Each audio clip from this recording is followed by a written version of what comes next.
it's Chad. Thanks so much for pushing play on today's video. In the next 15 minutes, I wanted to talk about 5 topics that I dove into with curiosity, interest, or just stumbled across on podcasts, Twitter, YouTube, or in my own health journey in 2025. But before we dive into those 5 topics, we have a 4-week accountability check-in on my 12-week focus. So as you can see on the screen, there are 6 measures that I'm tracking between now and February 22nd. If you didn't see episode 1 of the season, make sure to go check that out so you can see why I've selected these. To be honest, things started out pretty well. Looking at things the first few weeks where my heart rate variability and my resting heart rate were improving. Again, we want the resting heart rate to be lower. My goal was to be less than 52, and I was making progress in the 53 and 54 range before the last, week to 10 days, really kind of had a reversal of course there. Same thing with my heart rate variability, where I was starting out in the upper 20s, low 30s, and made my way into the mid 30s, and then again got back down to the lower 20s. So those are the low lights of this, in addition to my waist circumference being essentially the same after a minor dip, and my weight the same thing with the same thing. So my blood pressure and my fasting blood glucose have been good. Very happy about those metabolic goals for me. But to be honest, the last week to 10 days probably overdid it with alcohol and food during the Christmas holiday. Despite good intentions that I had on December 1st, I did not achieve what I set out to do so far. That being said, the reason we do this, the reason I have to talk about it, the reason that I have it on the sheet is that it was a big wake-up call. It's not fun to get on here and not have the results that I want to have after 4 weeks, but again, that's the point of accountability check-in. So stick with me here. Have some belief in me. I know I have it in myself, so I'm going to make some course corrections and get back to where I want to be for this. So, all right, so the first area that I want to cover is the relationship between sleep quality and alcohol and food consumption, and particularly the timing of that food. So I know that I put 2 and 2 together this year. I saw it in my Oura Ring app. I felt it when I was trying to get to sleep at nights, where I had been out for a meal that maybe a heavier meal, or had a couple drinks instead of 1 drink with dinner on a date with my wife or out with friends. So this is something that kind of having a line drawn in the sand moment, where I know this is happening.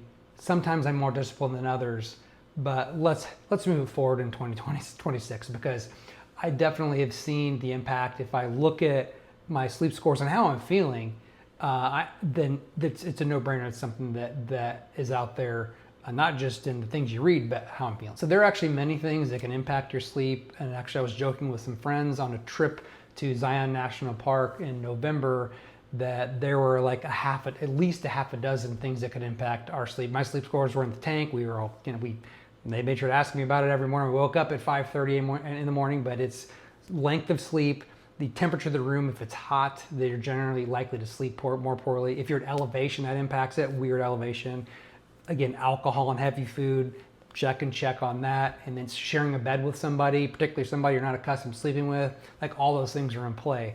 So there are many others, but for me, like, I know that an area of focus in 2026 will be on the timing of food, eating dinner earlier, and then having alcohol less often and earlier in the day. I know that Mark Sisson, one of the gentlemen that I mentioned I follow on the last episode, his kind of rule of thumb is that he'll drink alcohol when the sun's up. So this time of year in December, that's kind of harder to do. In summer, it's a lot easier. That being said, that's not a super scientific guardrail, but take it for what it's worth. And it's something that I'll be kind of looking to improve in 2026. The second topic that I learned about was lipoprotein a. Just had a lot of interest in cardiovascular health. As I mentioned in previous episodes, I have family history of heart attacks in my family, and then just learned a couple of years ago, March of 2024, that I did a calcium heart scan, and I had 0 scores on 4 of my my heart vessels, but I had a score of 80 on my left anterior descending, which is the widowmaker vessel. So I've definitely got a little bit more interest in heart health in general. So I had a number of labs drawn in April of 2025, I joined Function Health, and that first assessment you get 110 labs. And one of the ones I was most interested to see was my lipoprotein a.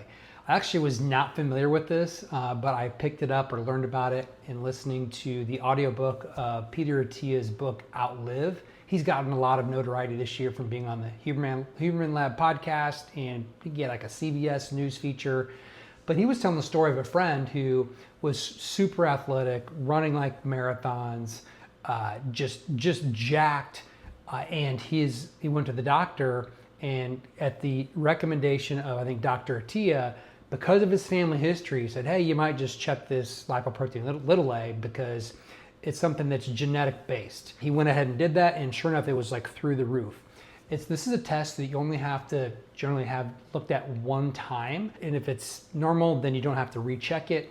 But it's something that, again, I was interested in because of my family history, because I have coronary artery disease, and so I went and I was excited to have it looked at. So this one's an interesting one for me. I'm interested to see where the guidelines go, how practice changes, if at all, particularly for people that do get their fasting lipid panel drawn who have normal levels but have a family history. I'm interested to see where lipoprotein a goes, or if it's applicable and is clinically significant for that population. All right, so another one of my takeaways or area of learning this year was really how much agency we all have to get information about our own health, that we have the choice to be able to go do that.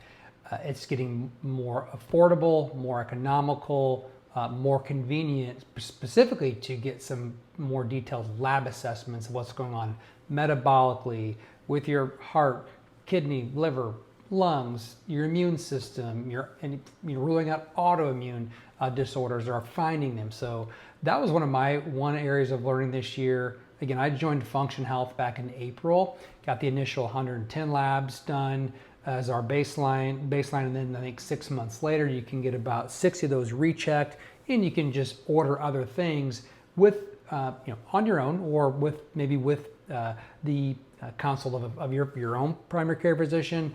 But for the sake of today, I want to just go through some of the things that I learned through it. So I know that some of my takeaways were that my omega-3 fatty acids to omega-6 that ratio was low.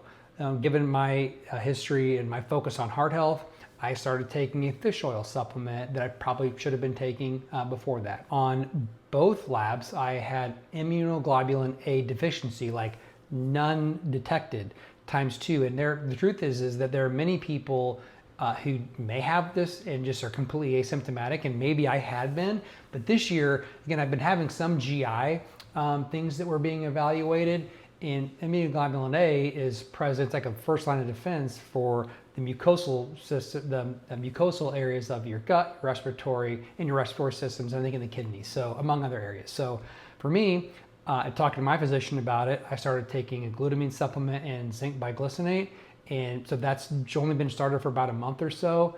And so that's something I'm interested to see how that progresses, but to see if it's maybe impacting some of the symptoms I've been having this year. Again, lipoprotein a is another one that I was able to check because of Function Health.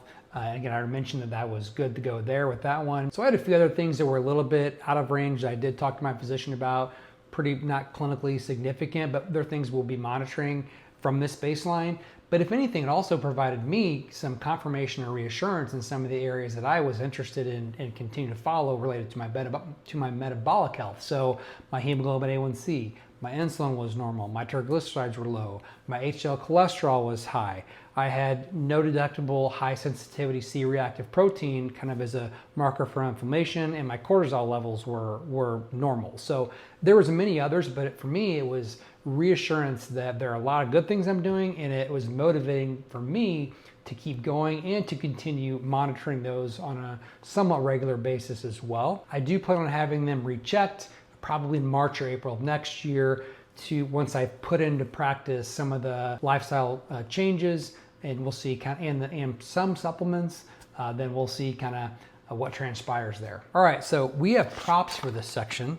So we'll talk about those in a second, but one of the other areas I learned about this year was fermented foods, and I really felt like I wasn't really eating a lot of fermented foods. I wanted to, but I really just didn't enjoy many of the things I tried. So some of the examples of foods that I wanted to like that I really couldn't like were kimchi, sauerkraut, tempeh. Actually, I don't want to like tempeh. It sucks.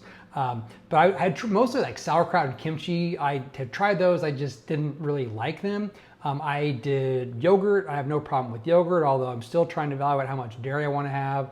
I do incorporate apple cider vinegar in some of the recipes, like specifically salad dressings. I love me some sourdough. Those are some of the things that I had tried, but what I really wanted to like was sauerkraut and kimchi. So I actually got a Facebook ad from this company called Olive My Pickle. So they have naturally fermented pickles, not like in vinegar, but just naturally fermented. And this Facebook ad actually, first off, as a marketer, like it was awesome. But I wanted to try it, and actually I got like 9 packages of stuff, so much that when we moved down here to St. Louis, it was like a pain in the ass because there's so much of it.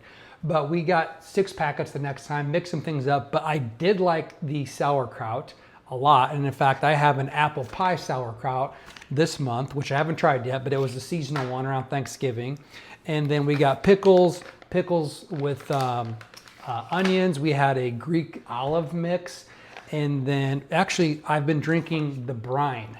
They have brine. This one is turmeric and cracked black pepper. Waterfall, and it's good. So the thing I like about these, they're very mild in flavor. Like I would never just drink pickle juice, but that shit is good. And then they're live, raw, unpasteurized, and fermented. So really great stuff, and they're really fresh. As far as why fermented foods, pretty much everything good. Providing a good, healthy, diverse microbiome for your gut, improves your immune function. If you have a healthy gut, you're generally gonna have less sickness.